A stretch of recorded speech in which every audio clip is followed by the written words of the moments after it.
In this video, I want to compare the three most recent generations of the F-150 and kind of help you decide which might be better for what you need.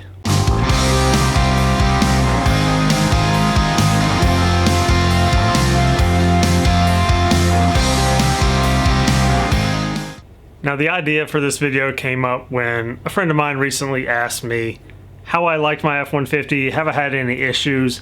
He's looking to trade his older Tacoma in, and he's eyeballing the new F-150s, so he kind of wanted to gauge my experience with them. So I thought I could do the same for you guys and kind of share what I've learned about the different generation F-150s since being an owner myself. So if videos like that sound interesting to you, subscribe and check out some of my older videos when you're done with this one. Alright guys, let's get started. So we're going to talk about the three most recent generations of the F-150. Believe it or not, we're currently on the 13th generation. Now first we're going to talk about the 11th generation. That goes from 2004 to 2008. The biggest difference you're probably going to notice between these different generations of the F-150 are going to be their styling. But the 11th generation F-150s kind of brought Ford back to the more angular style that we still see is pretty popular today. The top of the line engine you could get in that F-150 was the 5.4. But with the 11th generation, it brought around the 3-valve models compared to the old 2 valves, which those were rated at 300 horsepower and 365 foot-pounds of torque. Partway through the run, flex fuel, or E85, actually became an option as well. The FX4 off-road package became its own trim level versus just an additional option. This was the first appearance of navigation as an option in the F-150. But I would say if that's something you're looking for in a used vehicle, you probably want to get the newest vehicle you can, because I can only imagine how dated a system like that would be compared to newer generations. Satellite radio also became an option on the Lariat and King Ranch models. So something like that, while the interface might be out of date, in theory, functionality, it should still work fine. And properly equipped, you know, these older F-150s could still tow up to 11,000 pounds. A lot of that changes based off, you know, cab configuration, 2-wheel drive, 4-wheel drive, gear ratios. So if towing something you really need, you'll want to look in those different configurations and see the different tow ratings and how they change based on those options. Now let's move on to the 12th generation, which is actually the generation of F-150 that I own. Now the 12th generation is the last of the steel body F-150s. So if you're one of those guys that's worried about the cost to repair an aluminum body, say you work on a construction site, truck gets a little banged up, you want that added strength of the steel, and maybe you want some newer amenities too, then I would say the 12th generation is a good mix of both worlds for you. Now in the 12th generation, we saw the introduction of the Coyote 5-liter V8 rated at 360 horsepower 380 pound-feet of torque. We saw the introduction of the 3.5-liter EcoBoost V6, which was rated at 365 horsepower and 420 pound-feet of torque. And we also saw the 6.2-liter old-school style pushrod V8 option, which packed a whopping 411 horsepower and 434 pound-feet of torque.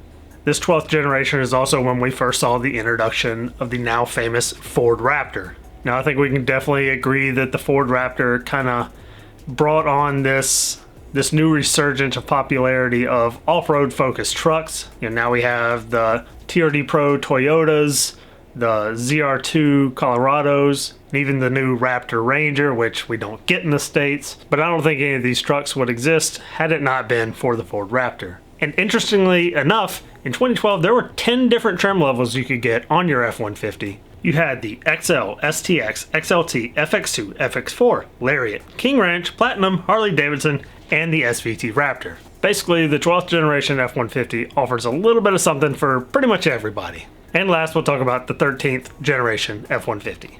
Now, these are the current F-150s. They have gone under a little bit of a facelift, but they've been out since 2015. With this generation of F-150, we saw Ford switch to a fully aluminum body, which in some configurations saved up to like 700 pounds. It was the first generation to offer the 360-degree camera, adaptive cruise control, collision warning, blind spot warning, and lane keep assist. So if you're really looking for something that's got all those modern safety features, the 13th generation is pretty much your only option.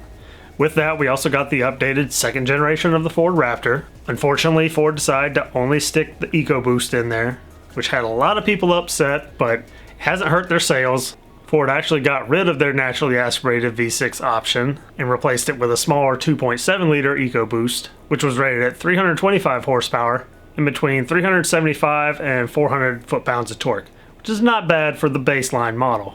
That 6.2 liter V8 that was in the first generation Raptor is no longer an option for the 13th generation F-150s, but you can still get it in the current F-250s. Pretty much all the motors got some power bumps, but the 5 liter V8 gets between 385 and 395 horsepower and between 387 to 400 pound-feet of torque.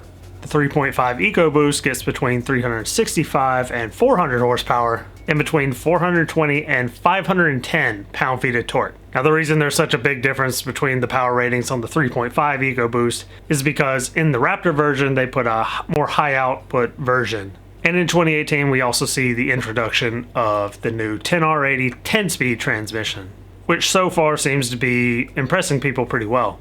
So now the big question is, which one of these F-150s is right for you? So the first way I wanted to help you figure that out is kind of talk about the pricing and budget aspect of this. I went on to Car Gurus and I looked up a Lariat Super Crew Cab 4-wheel drive F-150 for the 11th and 12th generation. I only looked at the most recent year, so 2008 and 2014, and I was trying to gauge the price difference between the different generations and also, what kind of mileage you would be looking at. So for the 11th generation, you can expect to pay between $8,000 and $10,000 for an F-150 with 100,000 miles or more. For the 12th generation, you're probably looking to pay between $24,000 and $29,000 for a truck that's got, 40,000 miles or more. And the 13th generation trucks, this is where it gets a little interesting. Again, you're going to be looking to pay between $24,000 and say $34,000. Now with the newer trucks, there's a bigger range of mileage available. Some people have barely driven their trucks. A lot of people have put over 100,000 miles on them already. So for the 13th generation, that can vary the price a lot. So depending on how much money you have to spend, that can kind of make your decision for you.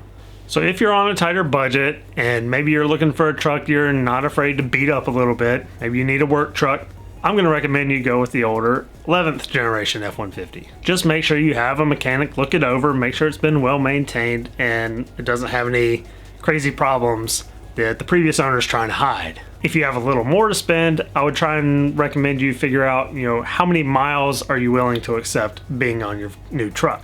If you're someone that needs something really low miles, then you're going to have a lot more options in the 12th and 13th generation trucks.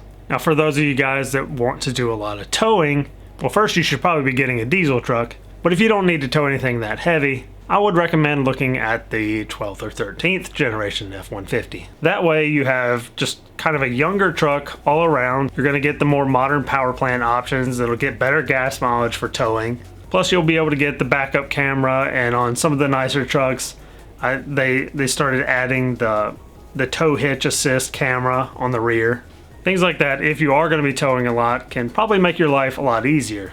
Now, if you tend to buy things that are newer, you want something nice, comfortable, a little more luxurious, then I'm going to say go for the 13th generation F-150. Ford really stepped up their interior quality when they made these F-150s. And while it might be starting to get a little dated comparing to Chevy and Ram, the 13th generation interiors are definitely a lot better than the interior on my truck. Now my truck, again, is a 12th generation. It has a lot of nice features. You can get the satellite radio, the navigation, leather seat, heated and cooled. And while it does look a little dated, the biggest thing is, there are still a lot of interior squeaks and rattles, things like that just come with a little bit older of a truck. So with that, I want to ask you guys, what do you need an F-150 for? Is it a family vehicle? Are you going to be towing? Do you need a work truck? What is it? And if you guys own an F-150, hit me up in the comments. Tell me what generation you have. Have you liked your truck? Has it worked out well for you? I want you guys to share your knowledge and experience with people that are maybe looking to get their first F-150. That way we can actually build a community on this channel. But anyways, guys, that's going to wrap up this week's video. Again, if you haven't already, hit that like button, subscribe, and I'll see you guys in the next one. Y'all take care.